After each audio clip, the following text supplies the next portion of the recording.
So hi everyone, I'm Alicia, and I think one key thing that Kate left out is that I really enjoy wearing costumes while running. Hi everyone, I'm Tara. I also like wearing costumes, but it's mostly with Alicia. And we're going to talk about FKTs today, and they're traditionally known as fastest known times, but we also like to call them funnest known times.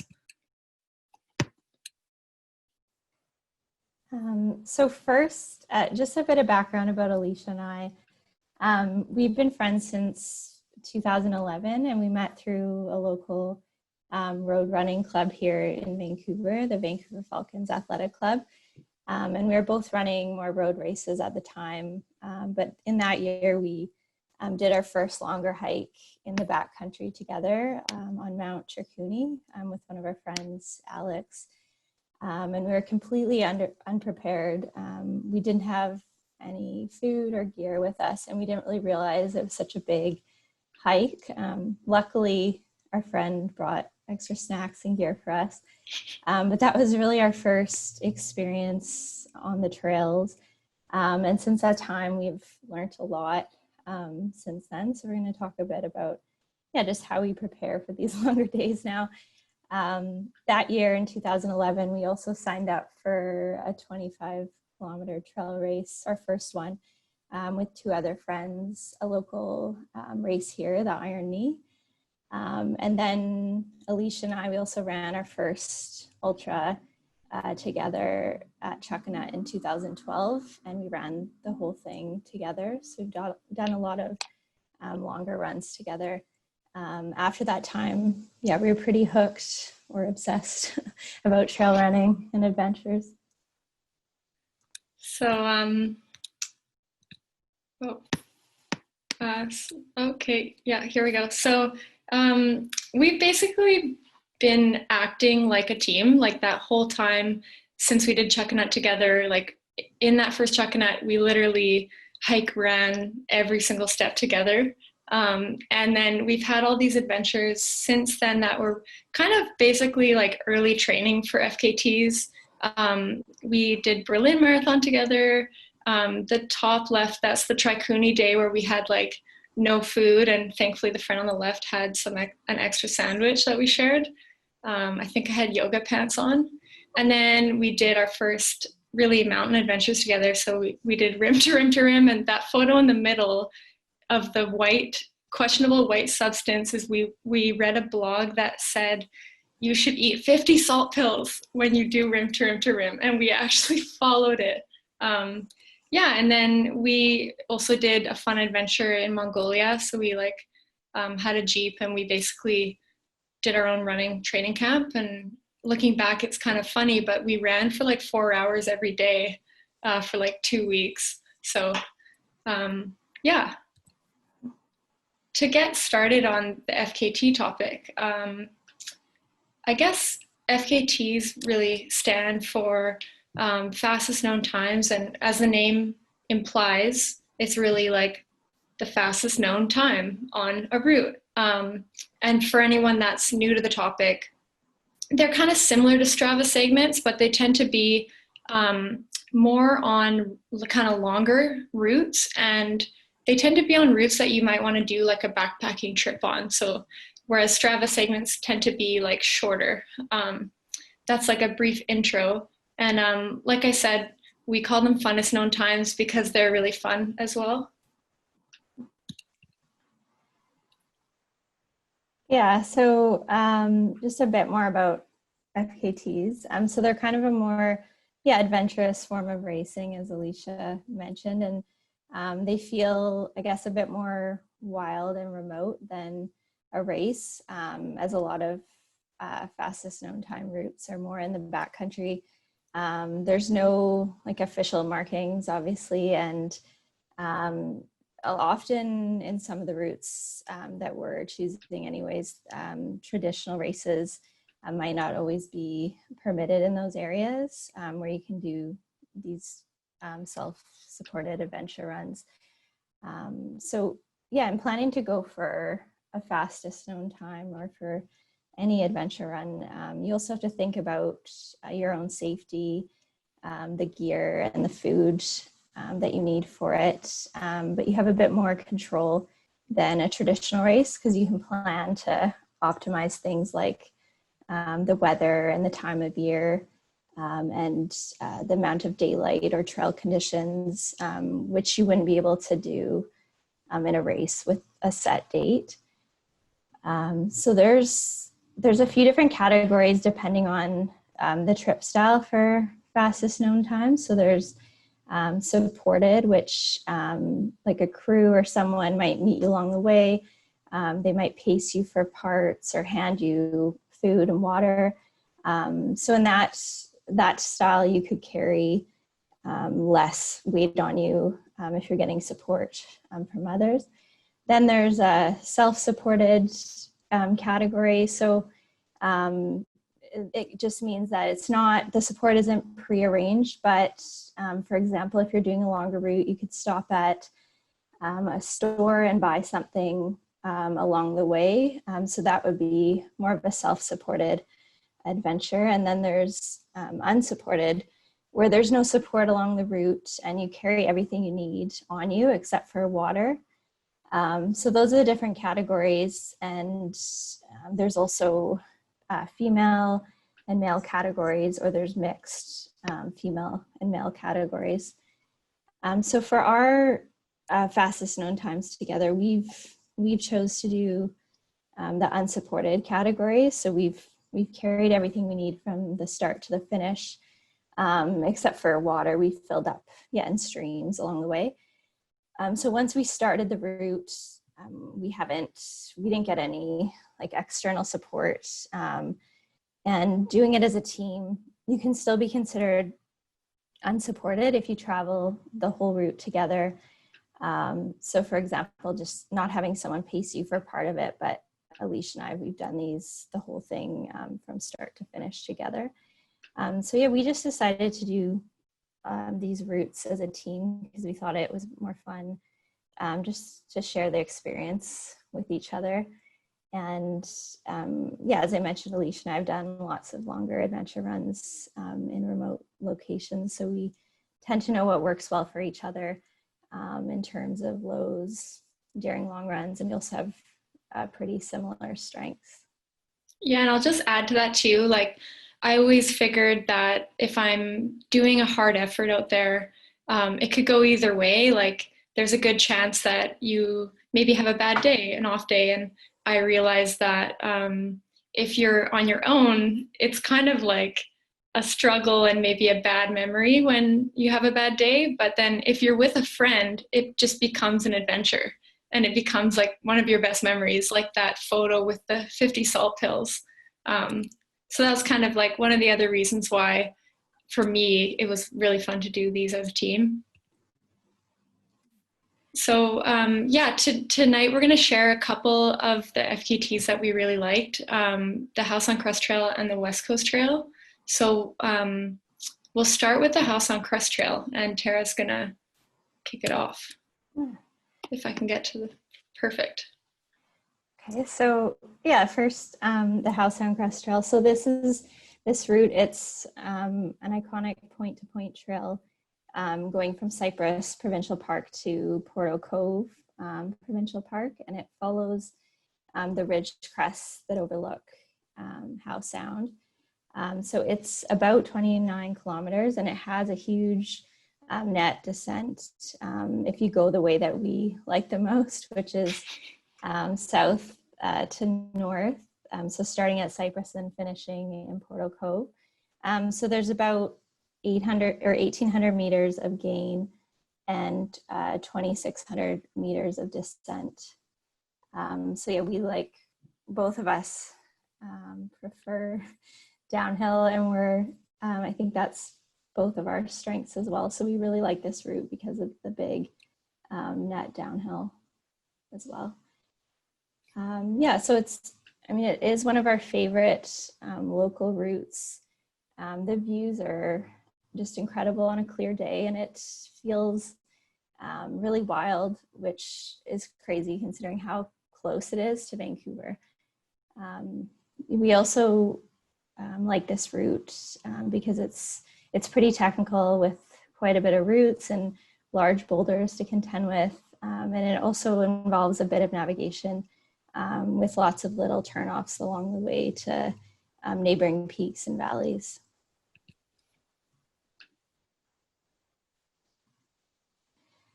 So a bit about just our history on the Howe Sound Crest Trail.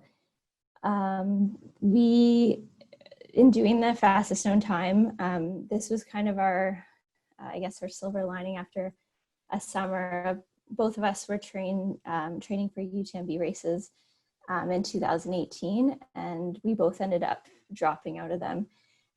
So after that, we looked for, instead of a race, we kind of wanted to do a fun adventure run, and we'd already done a lot of longer runs leading up to the UTMB races, so we didn't specifically need to train that much for that distance. Even though the Howe Sound Crest Trail, it's 29 kilometers, it does feel more like doing a 50-kilometer run sometimes, just because of how long you're out there. We've had quite a long history of doing this trail, and this project was really a culmination of a decade of running on the trail. The first time we ever ran the trail together was in 2013, and I think Alicia had run it once the year prior to that. But between the two of us, we'd done it more than 10 times before attempting to do it quickly. So we usually did it at least once, sometimes even twice a year since 2013. And we often use the trail as like a longer day out on our feet before longer races, because the route's just so beautiful that it never really felt like a training run, but it was more a fun adventure day out. So as I mentioned, there's quite a few turns on the Howe Sound Crest Trail, and it can be easy to go off route, at least if you haven't never done it before. So in fact, our very first time we did the trail together in 2013, we ended up going off route several times. And the first time we actually started going up the West Lion instead of staying on Howe Sound Crest Trail, and we thought we were on the trail. We had no idea until we felt pretty uncomfortable, and two climbers were nice enough to show us where the trail was. And we asked them, are we on the Howe Sound Crest Trail? And they're like, no, you're definitely not on the trail. So we were already part way up, and so we had to make our way down, and it was definitely out of our comfort zone, and we were both, I remember like Alicia shaking nervously trying to get down, and these climbers helped kind of tell us which way to go.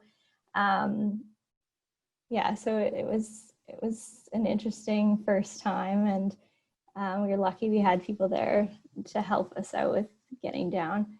And then later we ended up getting turned around on a boulder field off the trail, and somehow heading off the trail down in the wrong direction, and then we refound the trail, and we ended up running into two other runners going the other way, and they asked us where we were going, and we said we were heading to Porto Cove, and they said, oh, well, that's where we're going. You're heading in the wrong direction. So somehow we turned around, and we were heading back towards Cyprus, not Porto Cove. So we ended up teaming up with them because they had done the trail before and they knew the route. So we finished all together. So it ended up being quite a long day navigating the trail, and we finished quite a bit later than we expected in the dark. Yeah, that photo on the right is us finishing in the dark. Yeah, so over the years, as I mentioned, we've done the route anywhere from, it's varied the amount of time we've taken to do it, anywhere from like 6 hours to 10 hours. We usually stop quite a bit along the route for photos, and we go swimming in the lakes. So we've definitely had many times where we've had a full day out there. I've also, over the years, I've happened to take some people who've never been on the trail before. And so when you're leading the way and you know that other people might be relying on you for the navigation, you really learn the route pretty well. But in the early days, we also used some navigation apps like Run Go. There's also lots of other apps or maps and watches now you could use for learning your adventure route. But even though we know the trail really well, we still carry a lot of safety gear with us and a spot device, because there's a lot of sections with no service along the trail as well. So before we did the fastest known time October 2018, we were thinking about doing it fast kind of all summer that year, but the weekends just didn't line up with our other plans, and we had races going on. So we planned a date quite late in the year in early October. And shortly before we did it, Sam drove set a really fast time that further inspired us and made it a more competitive time to go for. And we knew we'd have to have like a really good day to be close to her time. So before we attempted to do it fast, we did look at some of her segments on Strava, and it gave us an idea of approximate time. But we focused more on the overall time rather than trying to run her pace for the different sections. And we planned to travel that day. We did travel pretty light for a fast attempt, but we still carried all the essentials in case we ended up getting injured or having to stay overnight. This route, it can be quite slippery in ice or snow with pretty high consequences. So the usual season to do the trail is usually from July till sometimes late September, early October. And then I've been on the trail, Thanksgiving a few years, and it has started to snow. So it just depends on the year. Before, when we did the fastest known time, we both recorded the time using our GPS watches and a phone as a backup. So as Tara mentioned, our first time we tried the FKT was Thanksgiving in 2018, and it was right after Sam had run it really quickly. And so we had a really positive mindset going in. We just kind of wanted to see how fast we could do it. And Sam's time was kind of like a carrot, but it seemed really fast. And we thought, you know what, I think up until that point, the fastest we had done it was 6 hours and change with friends who also went skinny dipping. So it left a lot of room for improvement. So we just kind of wanted to go for our trail personal best. Initially that day, the trail conditions looked really great. This is a photo from a different weekend. I wasn't really taking too many photos during, so that's not what it exactly looked like that day. But unfortunately, when we got to the high point on the trail, there was actually some black ice, and it was tough because we couldn't actually see it, and it looked completely fine. So around Mount Unnecessary, which is the high point of the trail, eventually I discovered that by accident and slipped on it, and right at the rockiest section of the trail, I actually slipped and Superman forward and landed on the side of my head. And it was one of those moments where I thought, oh God, that was so dumb, and what is the damage? And my eyes were shut, and then I just remember thinking oh God, and I opened my eyes and I'm oh wow, I'm fine. And I just felt so lucky. But obviously that kind of took a number on me, and I had a ton of adrenaline going. And I remember for the rest of the day, Tara actually was able to take pictures because I was kind of sort of struggling behind, and I just couldn't run confidently. And fair enough, we really had to be careful because at the highest elevation there was that ice problem. but that was really limited to the highest points. So we were still able to have like a really fast day out there. And so we finished, and there's this photo on the right with the blood streaming down my leg, because I fell like 5 or 6 times throughout the day. I just like couldn't hold it together. And I think we were about 10 minutes off of Sam's time, and we were really pumped with that. So yeah, we were really happy. And then we kind of started thinking, oh, well, maybe we could do it again. Maybe if there's no black ice, we could do it a bit quicker. So this is kind of like just a photo of that area. This is actually right near where I slipped and hit my head, so it's not ideal. This is the second series of photos from our second attempt.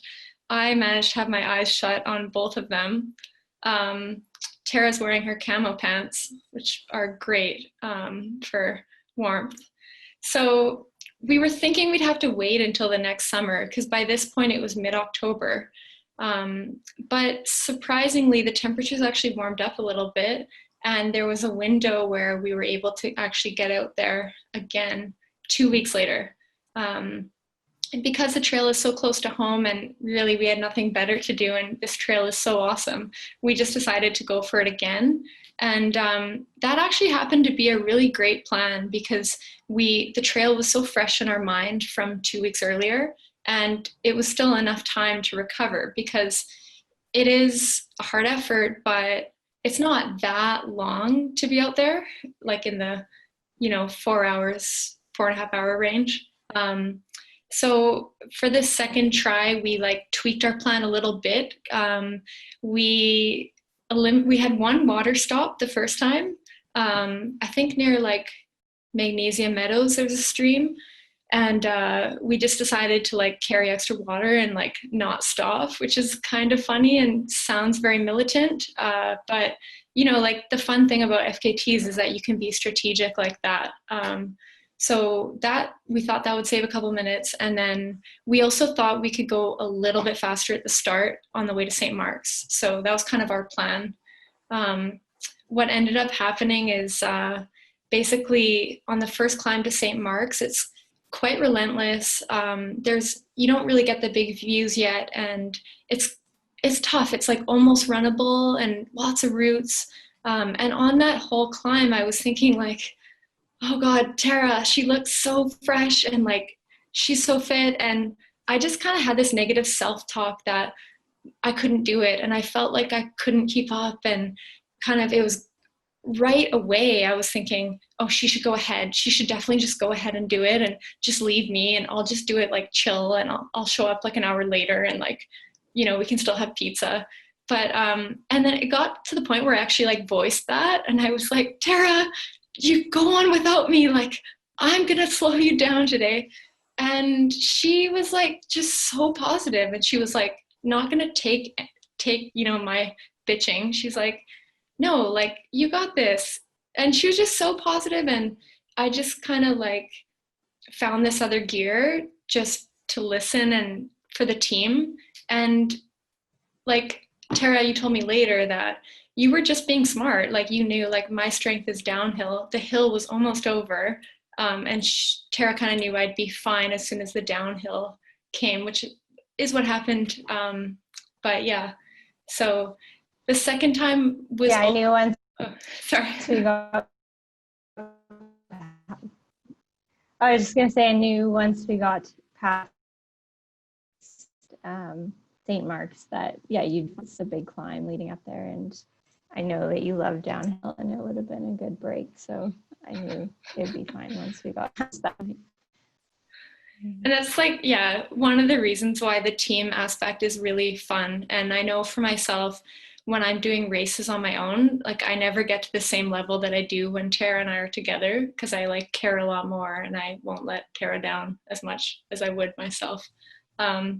So yeah, the kind of second day was really fun. Like, everything after that beginning part for me went really smoothly. And we even got to run with this random named Clayton, who kind of was like out there alone. And, he happened to be our pace, and he was keen about this efficient time plan that we were on. And I kind of joked to him like, like, yeah, it seemed like he wanted to run with us, and I was like cool with it.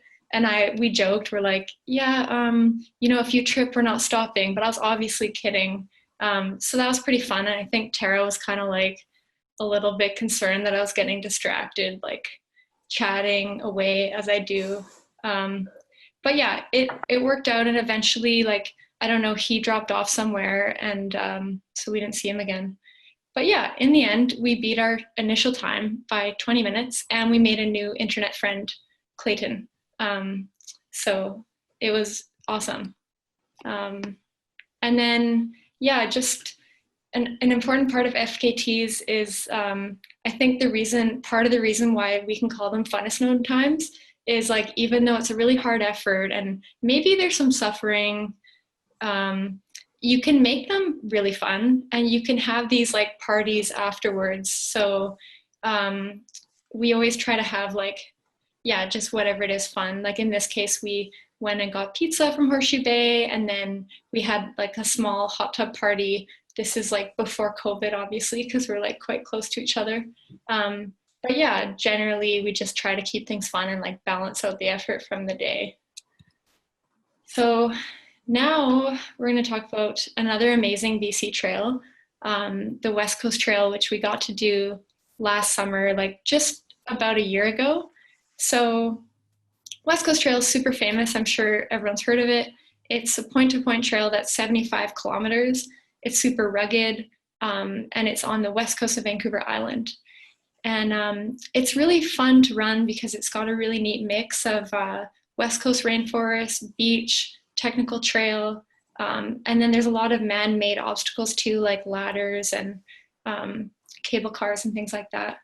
So the trail has a really interesting history, and I like went down a rabbit hole the other night, kind of looking it up. But basically, it exists because of a history with shipwrecks. So the waters next to the West Coast Trail were known as the Graveyard of the Pacific, and there were like 80 shipwrecks around that area because of combination of really bad weather. It's notorious, like horrible weather, that area. And then there's strong currents in that area combined with reefs. And so a lot of the ships were going directly into the rocky reefs. And eventually, after so many shipwrecks, there was one in particular where like over 200 people died. And so the Canadian government stepped in. I think this was like early 20th century, 1906. They decided to do something about it. And they made this thing called the Dominion Life-Saving Trail. And so it basically followed traditional routes from the local First Nations, which is the Pacheedaht, Didadat, and Hawaiiat. And they set up some shelters along the way too, so that if you actually made it to shore, you could walk your way out to Victoria. So it's super cool to just be able to travel on a trail with that kind of history and purpose. And then eventually, as like navigation technologies from ships improved, there weren't the shipwrecks. Like I think the last one was around 1950, unless my dad drove his boat there. Just kidding, Dad. But yeah, so eventually it became a recreation trail in the early 70s and part of the national park. So we didn't actually take this photo because I'm not gonna lie, we didn't really take photos along the way that much, but this is from, I think, Tara's husband. It's one of the lighthouses, and these were made during the era of the Dominion Life-Saving Trail. And just to show the route, like how it's got a lot of variety. This is totally cut off. Sorry, the slide is horrible, but it's supposed to show a suspension bridge on the right. And then obviously the ocean is really nice. So like the half of the trail is extremely technical, and then another half is like actually not too bad. So it's a really nice mix. This kind of shows you the ladders. There's, I think, 100 ladders like this along the way, and some of them are almost 100 feet high. So it makes it really fun because they're quite steep, and yeah, I don't know. It definitely breaks up the running, which is nice. And then there's also a lot of beach running too. So it's a really fun mix. This kind of shows like the angle. I think this is one of Tara's photos from when she hiked the route. So yeah, this is basically the West Coast Trail route. I really love logistics and planning, and I sort of feel sometimes like I should have been in the military, like planning, I don't know, food rations or something like that. But it was really fun planning the West Coast Trail because there's a ton of logistics. They all start with booking to even like go there. So like back in the day, you could just show up and get a permit, but I think since 2018, you have to actually reserve your permit on January 1st.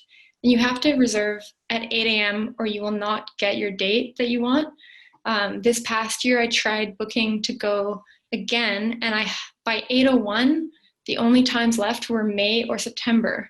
So it just kind of shows how hard it is. And then when you book your permit, you also have to choose which direction you want to go in.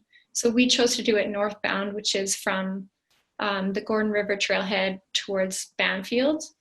And we chose that direction because a couple reasons. Like one was we wanted to do the most technical section first when we were fresh and like had just had coffee, which is the section on this kind of side closer to Gordon River. And then we also wanted to, so if you can see on the map there, there's a little river crossing between Port Renfrew and the Gordon River trailhead. And we wanted to do that before 75K, not at the end of the day when, you know, you're not thinking super well. Yeah, we just thought it'd be better to do that when we're fresh. So yeah, like I said, the trail has quite a few like logistics to think about. I just kind of showed that one river crossing. There's a second river crossing at the kind of midway point of the trail. And then certain sections of the trail are not passable during high tide, especially the beach sections. So that's another consideration. So what else to say about the rivers? Yeah, so one interesting thing, with your permit, you actually get a ferry service across both of those rivers. And the one in the middle of the river is a really big crossing, like you wouldn't want to swim that. And it only operates during certain hours of the day, so you need to make sure that you have buffer time to get there. You do not want to be stranded there. And then the one that was at our beginning of the day in the south end, it's called Gordon River. You actually do get a ferry across with your permit, but it's at 8 a.m. and we wanted to start a bit earlier. So, and most runners, you know, find their own way across instead of taking the 8 a.m. option. So what we did is we shared one paddleboard across, and then we had friends that came with us and they took the paddleboards back. So that's like interesting because it's not even on the trail yet. It's like to get to the trailhead. But yeah, and I know Tara in the past has done like key swaps where like some runners go the opposite direction and you swap keys and then swap cars. So yeah, it's a lot of fun logistics. So yeah, safety is also a really interesting component of the West Coast Trail. It's kind of like olden times, the safety system on the trail. And so you attend an orientation before you run the trail, and they literally tell you that if you get hurt, the system for evacuation is to write something down on a piece of paper and to give that piece of paper or verbally give the message to the next hiker you see. And they're usually not running, they're hiking, and they will hike it forward or backward on the trail until they see a park ranger or staff, which there aren't that many of them, and they need to find one of them on the trail with a radio. So it's pretty crazy. If you were to get injured, you'd be, your hiker messenger would be taking that down the trail. So because of that, like the safety gear was really important for this trip. And although that pack in the photo there looks really tiny, we actually had like a bivy sack for 2 people, Gore-Tex jackets, a spot device, 2 cell phones, even though they're not probably useful. And, we had enough to stay overnight if we had to, although it wouldn't be comfy. So yeah, I mentioned about the river crossings, and we had these great friends, Chris and Holland, come for the trip, and they came for like the camping portions before and after. I originally tried to get them to do the key swap thing, but for some reason they didn't want to run 75K. So they did the more like chill car camping. And yeah, it was really great because they were able to help us with the shuttling the paddle boards to get to the start.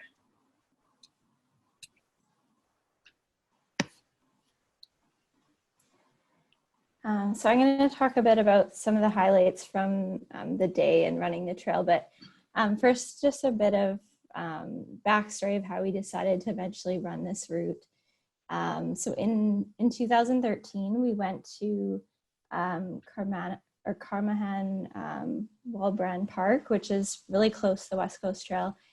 And we saw the signs for the West Coast Trail, and we started talking about how one day we wanted to run that route. We were coming home, and we stopped at a cafe, a local cafe, on the way home, and we were talking about it, and he kind of told us like it wasn't possible. People take like a week to do the trail. So this fueled our fire, I think, even more, and we rejected that notion, and we really wanted to eventually run it one day. The following year, I actually ended up in 2014 running it with my friend Tori, pretty last minute. At that time, you didn't need to book a permit way in advance. You could just show up the day before and see if they had room for a day permit and do the orientation and everything. But yeah, you didn't have to book in January. So it was a bit easier to just go there last minute and do a run on the trail. That time, we also did it south to north. And just really it humbled us. It was super muddy and a lot more technical than anything I guess I'd ever been on before. And really, just the mud was crazy that year. The end of that route, I ended up hitting my shin pretty hard on a log, and I did end up hobbling out most of the last 25 kilometers. So it did get quite kind of scary at the end, where if you do get injured on that trail, we were worried about what we would do if we had to stay the night. But we ended up making it to the end. It was getting dark, but we ended up getting out. But yeah, after that, I could barely put weight on my foot for like 2 weeks after. So it was a fun day, but the end was really tough. And because it's such a long route, you definitely need to make sure you bring a lot of safety gear with you. Alicia was planning on coming possibly that time, but I guess she couldn't make it just because it was such a spontaneous weekend in September. Then the following year, I ended up hiking the route in 2015 with my husband over 4 nights. And that time we did it north to south. And then Alicia was planning, Alicia, maybe you want to speak to this. So you were planning to do it on your own, I think, in 2018. Yeah, I stupidly booked a permit to do it solo. And I then got very iron deficient and couldn't even like hike. And so obviously canceled my permit. And I'm really glad that happened, because then I kind of did that thinking, and that's kind of what we were talking about, the style and how we like doing it as a team. And I realized, I'm like, what am I doing? So glad that didn't happen that way. So yeah, we ended up doing it last year in 2019 together. And the previous woman's fastest known time was around or close to 13 and a half hours. So we were aiming for somewhere around 13 hours or under 13 hours. But yeah, we ended up running it faster than we expected in 11:34. And as Alicia mentioned, we started out on the trail pretty early, as we wanted to have a lot of daylight in case we had any issues, and we were out longer than we thought. But yeah, it took us a bit of time, or more time than we planned, to get our paddle boards in the water at Border River and then find an easy enough spot to pull up after crossing the river, because there was some rocks, and it took us a bit to pull up with the tide and just some small waves. But yeah, Alicia and I shared, as she mentioned, shared that paddleboard over, and then we had, lucky enough, we had a friend tow it back for us, which was awesome. So this is the start of the trail. So when we started, we started our time to go for the fast time, and then within the first like 2 minutes, we couldn't find the trail. There was a ton of fallen trees, and we spent about 10 minutes just trying to figure out which direction the trail went in. I mean, I'd done it twice before, but for some reason it was just really overgrown, or it felt overgrown at that time, or there's fallen trees on the beginning of the trail.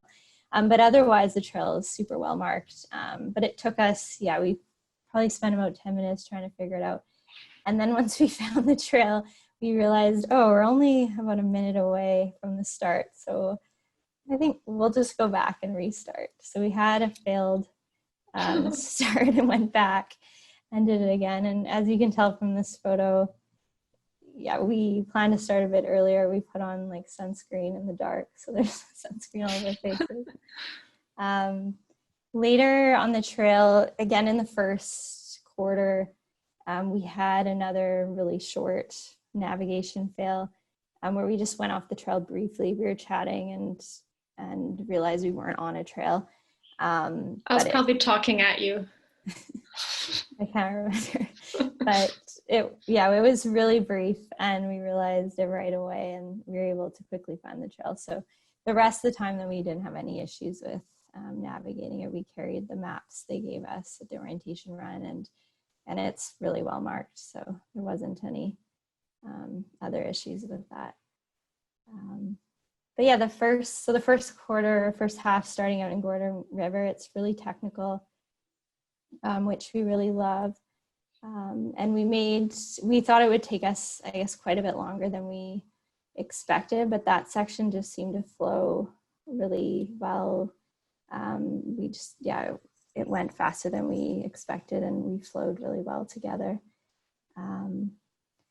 So in the first half, the running, it's quite broken up by a lot of different ladders, and which gives you a bit of a break from running as well as you go. But it is quite technical. So we did have some like Superman mud falls, but nothing too serious. They were all kind of laughable little falls in the mud. And Alicia had actually borrowed a watch from a friend. And when she had this one big fall in a huge puddle, Alicia, maybe you want to tell. Okay, well, it's just kind of crazy because this watch had a special feature where I think upon impact it does an emergency call, and so I had another Superman fall, and it started calling that friend, and it was just like so. It was just, I didn't know that feature existed, and it was like, I feel personally like my brain isn't at its best when I'm running sometimes. Like I get a little bit tired and not as smart, and it just like really freaked me out that the watch was trying to call the friend that I borrowed it from. But yeah, it worked out. Yeah, so along the route, just another thing with running the route, we did carry a bear bell on us, and it really worked really well for letting hikers know that we were coming, just so we didn't startle anyone when we were running by, because most people are hiking the trail, and people are pretty spread out, so they were able to hear us coming from pretty far away, and we got lots of cheering and encouragement from hikers along the way, which was pretty motivating. So throughout the route, as Alicia mentioned, there's quite a few logistics to this route, and throughout the day there's options to run like on the beach or trail, and so we were really lucky that day that the tides were going to be out during like all of our arrival at some of the key points where we had the option to choose beach or trail. So some sections you don't have a choice and you have to take the beach or the trail. So you do need to pay attention to the tides to not get caught out on the beach at high tide. But yeah, we generally, throughout the route, when we could, we tried to stay along the beach if we could, because Alicia had talked to Matt Cecile before we ran it, and he let us know that's generally faster, and so we did try and do that. His advice was to run along like the rocky ocean shelf when it existed, and it's basically literally in the ocean, and it was often under like a few centimeters of water, so it made it a bit slippery, but it was quite a bit faster than running on some of the sand on the beach where you'd be more post-holing, and it got quite tiring. So we did try and do that when we could, but there was some deeper sand sections as well that we had to run on. Then later in the day, we did start choosing the trail options more just because, yeah, the sand just started to feel draining in the heat, and it was a pretty warm day. So the trail sections kind of gave more solid ground and shade as well. So yeah, just throughout the day, it became our rhythm to go in and out of the forest. And while we were running on the beach, it was quite a bit easier to check the map because it wasn't as technical on the beach. So we were able to kind of check where we were and look the next water sources. In this photo, it's from, well, the time that I hiked it, but it's the ferry boat crossing around halfway at Nitnat Narrows. And so we were quite lucky when we ran it. We were able to cross really quickly. The boat was actually already headed out. It just was leaving, but then they saw us running down to the dock and they literally circled back to get us. So yeah, that was pretty amazing. They were cheering us on, and it gave us a really big boost there. Yeah, it just felt like they were really rooting for us, and we just got extremely lucky with the weather that day. It was sunny but manageable heat, and the trail was in pretty good condition compared to when I've done it in the past.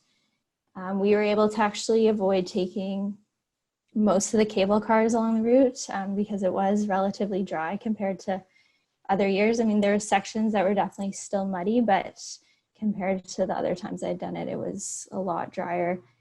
So we could actually walk across some of the river crossings where there was cable cars.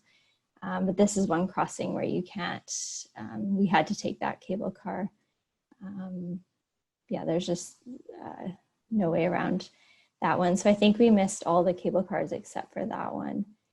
And then towards the end, we had a bear encounter in one of the last beach sections of the route.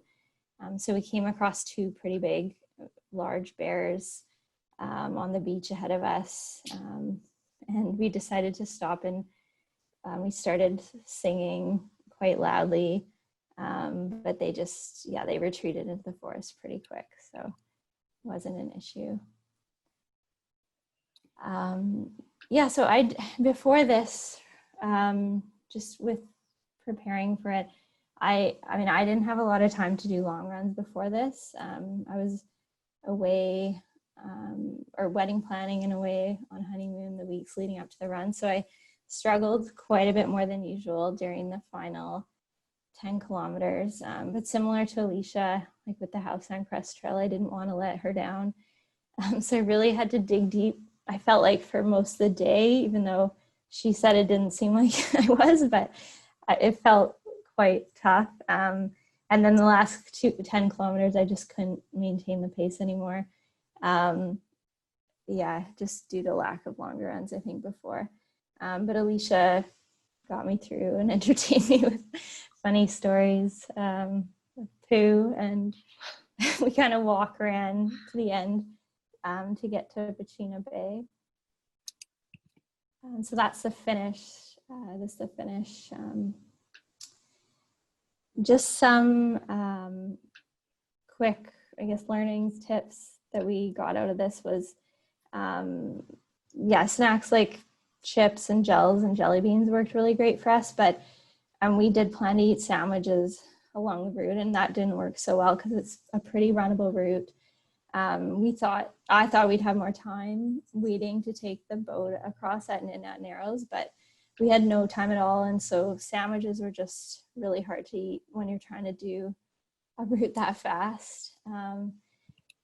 And because we were trying to go quickly, sometimes when you're trying to go fast, you start to not think straight. And when you do the orientation, they recommend you definitely filter your water or treat it.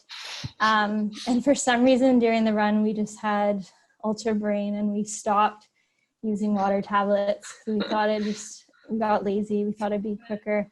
And then even at one point further in, we were, about 2/3 of the way in and we'd ran out of water, and there was really we couldn't see on the map where the next source was, or one of them we thought was there had dried up. And so we ended up filling up our water in like a still pond near the beach because we just had no other options.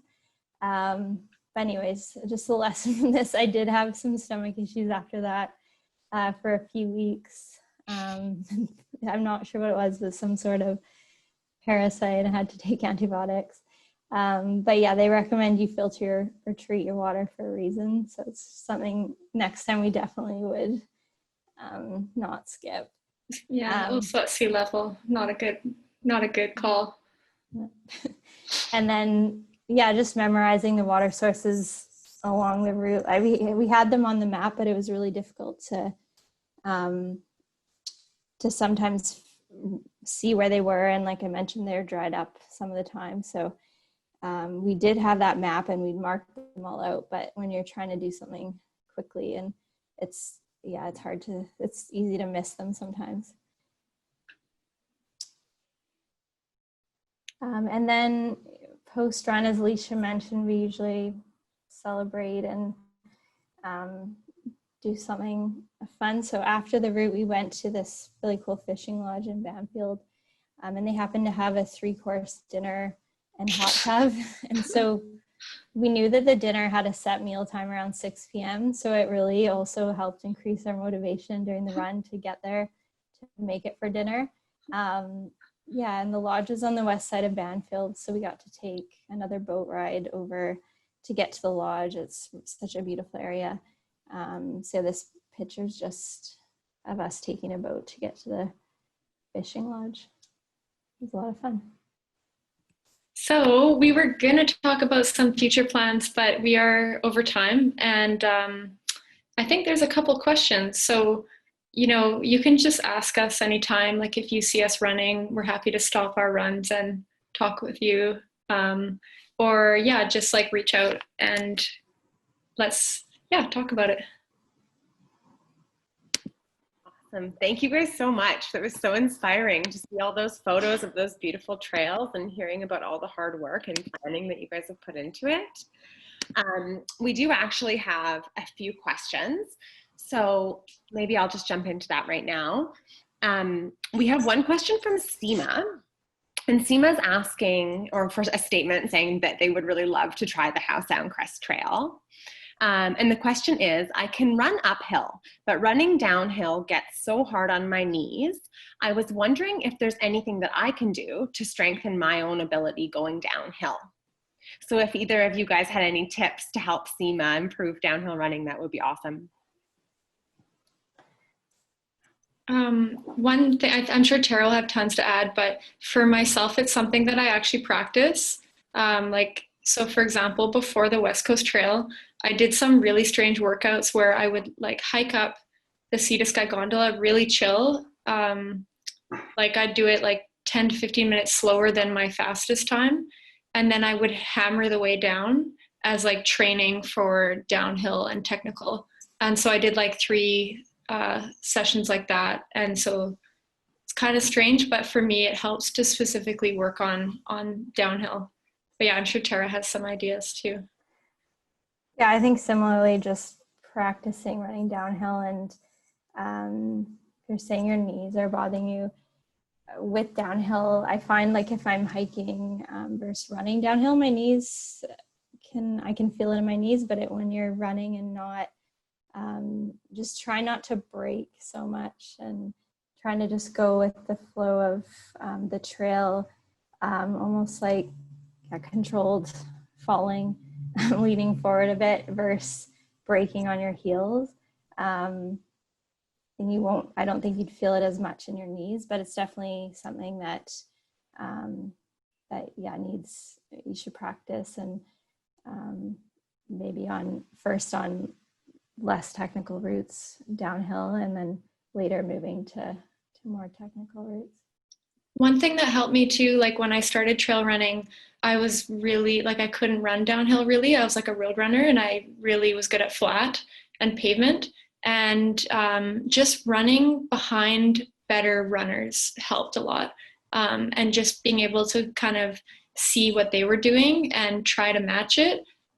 So if you have some friends that you can go with and just kind of tag along and go behind, and I think that helps, because it was kind of for me, like eventually I did develop those skills, and I think that was a big reason why.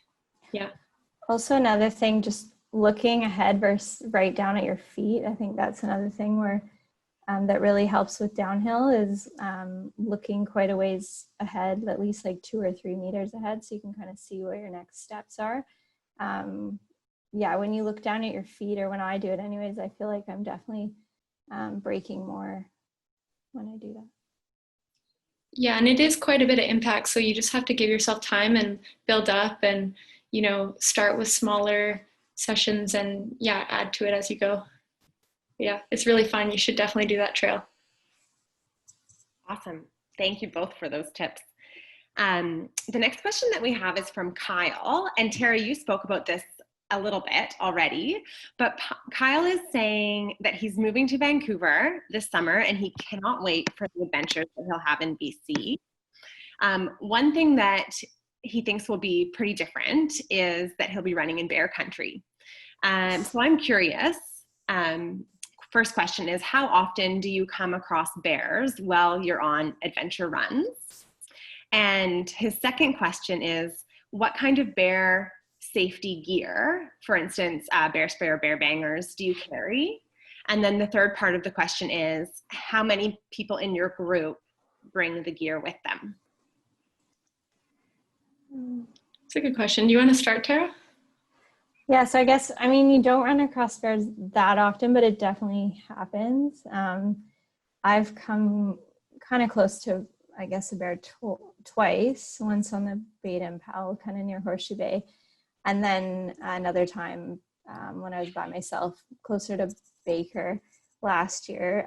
But usually, if I'm by myself, I'll carry a bear bell. I don't really know how well that works. I was carrying one last year, and the bear, I'm not sure it really did much, but carrying bear spray if you're worried is a good idea. And I think with that was one thing we might have missed with the West Coast Trail.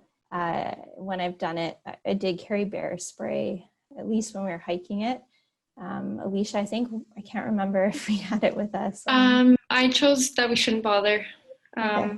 Because there were 2 of us and we had a bear bell. Yeah, but I think we both brought bear spray with us, and then I think probably last minute decided to bring it. But just carrying bear spray if you're worried about it making noise, singing. Yeah, I think for me, I live in Squamish, and so there's quite a few bears here. And the weird thing is, I feel like every year I get more wimpy around bears and respect them more, and so that's kind of interesting. I think originally I had zero fear, oddly, and then now I know more.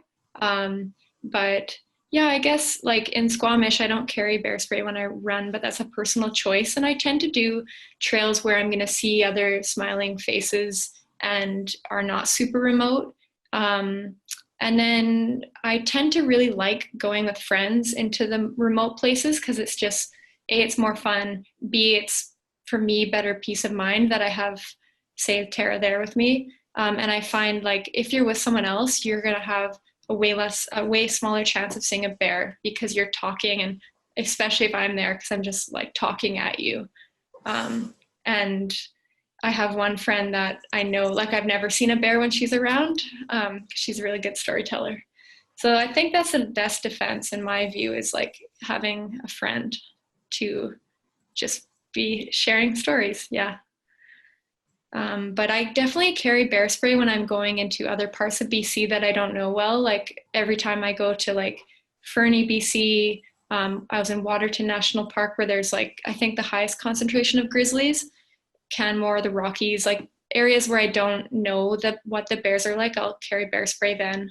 And Chilcotins as well. Yeah, we all carried bear spray when we did a trip there, even though there was like 8 of us. And I've been happy to have it, but you can also injure yourself with bear spray. I heard a couple stories last year where people fell and pierced their bear spray canisters and it sprayed them in the face. So, you know, there's no right answer about bear spray. Yeah, hopefully that answers, I don't know. Great, thank you so much.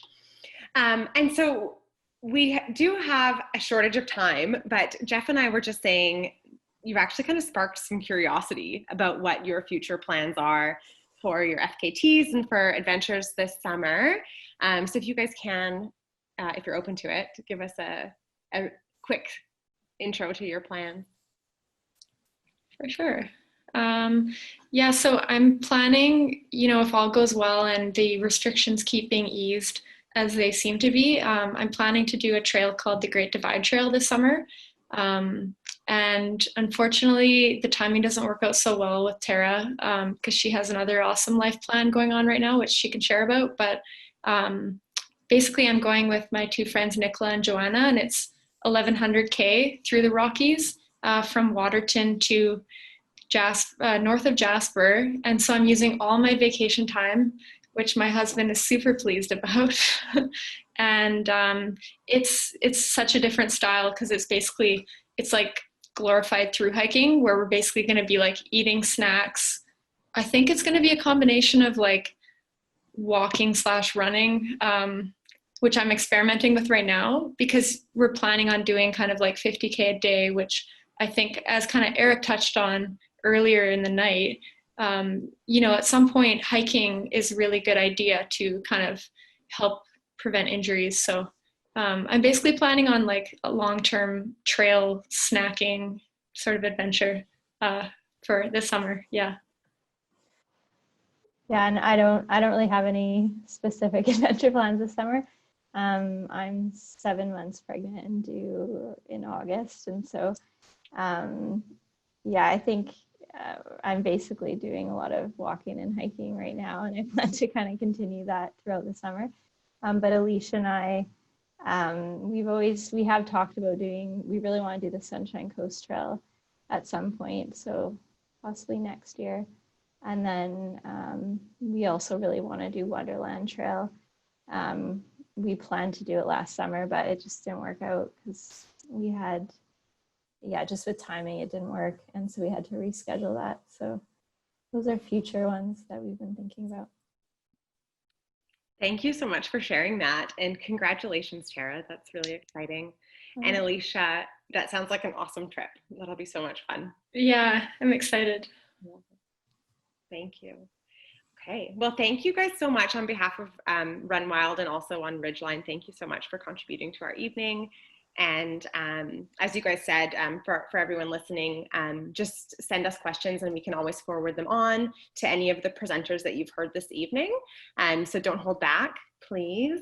And I guess we had planned to have a short break, but I think in the interest of time, maybe we'll just invite Anne-Marie to get started. Hi, Anne-Marie. Hello. Hi. Before those 2 girls leave, I just want to say that Tara and Alicia have like the most amazing trail buddy relationship in the world. And I still remember, like, Alicia, I don't know if this was 2008, 2009, and we were running together at VFAC sometimes. And I'd lived at Banfield for a summer, and Hamish had done the West Coast Trail, like north to south, I think in like 1999 or like a whole like different century ago.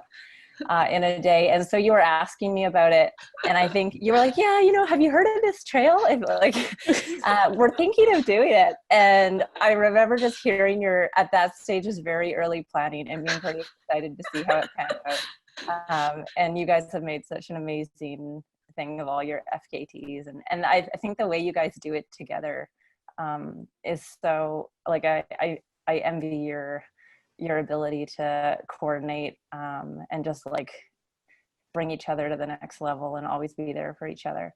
And I was wondering, I'm like, I know I'm not one of the participants, I'm like one of the talkers, but what would you say was like the hardest moment for the two of you together on one of your adventures? Like what was the darkest it ever got?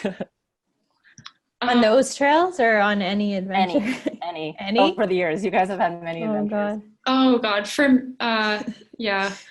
me, I think like, well, it wasn't dark because we didn't know any better, and to us it was silly. But one time we tried doing the Ninaka route in winter during a big snow year, and it was before we knew anything about winter safety and whatnot. And it wasn't dark because we were having fun, but there's no more trail in the winter. Yeah.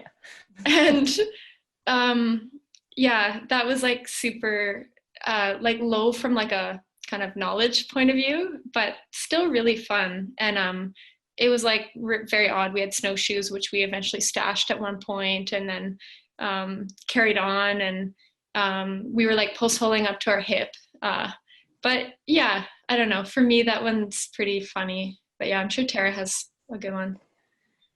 I think for me, doing the rim to rim to rim Grand Canyon stands out the first time. It was the longest run I'd ever done at the time, and it was pretty early on, back in 2013, and it was just way, I think, beyond maybe what I don't think I was really ready for it. And the heat, I just didn't really prepare for the heat, I think, either. And I just remember telling Alicia she should leave me and I was gonna have a nap in the canyon. At the bottom of the canyon. Thankfully, she didn't leave Never me. a good idea. It's a really bad idea. But yeah, I think that was probably one of my lowest.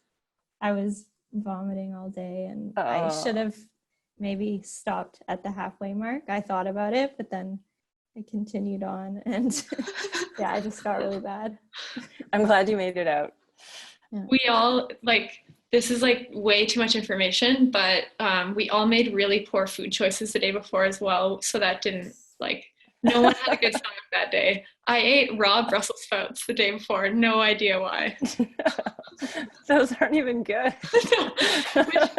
Mixed with the concoction of all the salt pills, and yeah. Oh, was that the salt pill trip? Oh my gosh, that was the 50 salt pill day. Yeah.